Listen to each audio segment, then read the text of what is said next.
องค์คณะพรรคกระทรวงแผนการและการลงทุน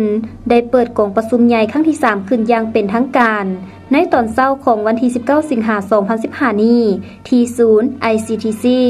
โดยภายใต้การเป็นประธานของสหายสมดีดวงดีกรรมการศูนย์กลางพรรคเลขาคณะบริหารงานพรรครัฐมนตรีว่าการกระทรวงแผนการและการลงทุนให้เกียรติเข้าร่วมโดยสหายดร.บุญปนบุตรวงศ์กรรมการกรมการเมืองศูนย์กลางพรรครองนายกรัฐมนตรีผู้ชี้นำเรียกงานของเขตเศรษฐกิจมหาภาคและการบริการมีบรรดาเลขารองเลขาคณะบริหารงานพรรคคณะประจำพรรคคณะพรรคฮักทานและบรรดาหัวหน้ากลุ่มห้องกลุ่มสถาบันและแขกที่ถูกเชิญพร้อมด้วยสมาชิกพรรคสมบูรณ์ภายในกระทรวงเข้าร่วมในโอกาสนี้สหายสมดีดวงดีได้ขึ้นกล่าวบทรายงานการเมืองตีราคาด้านดีผลงานด้านอ่อนโขกคงข้างในระยะผ่านมาคณะพรรคกระทรวงได้ถือเอาการนำพาเวียกงานการเมืองเป็นเวียกงานแถวหน้าและเอาใจใส่จัดตั้งนำพาสมาชิกพรรคพนักงานรัฐกรในทั่วกลุ่มกองจัดตั้งปฏิบัติตามหน้าที่ที่ถึงมอบหมายและสามารถได้ผลงานหลายด้านเคียงคู่กันนั้นคณะพรรคได้เอาใจใส่นำพาเวียกงานก่อสร้างปรับปรุงพรรคอย่างตั้งหน้าเป็นต้นแมนได้เล็งใส่การปรับปรุงเนื้อในวิธีการนำพาของคณะพรรคฮักทานของบรรดาหน่วยพรรคการดำเนินชีวิตของหน่วยพรรคให้รับประกันถูกต้องตามกำหนดเวลา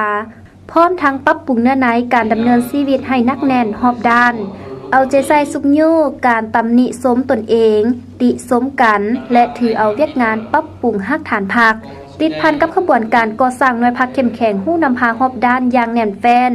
ในนั้นทั่วองค์คณะพรรคกระทรวงมี14หน่วยพรรคเป็นหน่วยพรรคเข้มแข็งหู้นำพารอบด้านได้รับนามยศเป็นหน่วยพรรคเข้มแข็งรอบด้านเพิ่มขึ้น6หน่วยพรรคเทียบใส่ปี 2010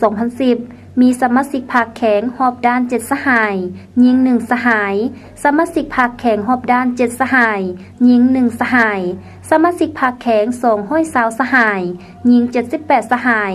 สมาชิกพรรคกลาง1สหายสนานใน5ปีต่อหน้า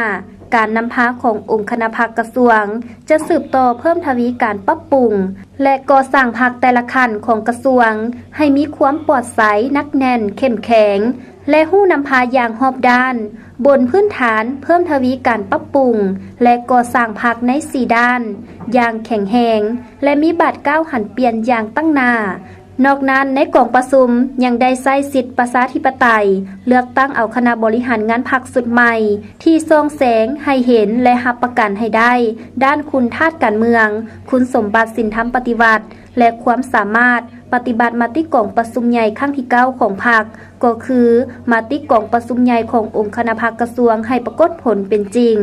ในกองประชุมจะได้ดำเนินเป็นเวลา2 วันจึงสำเร็จ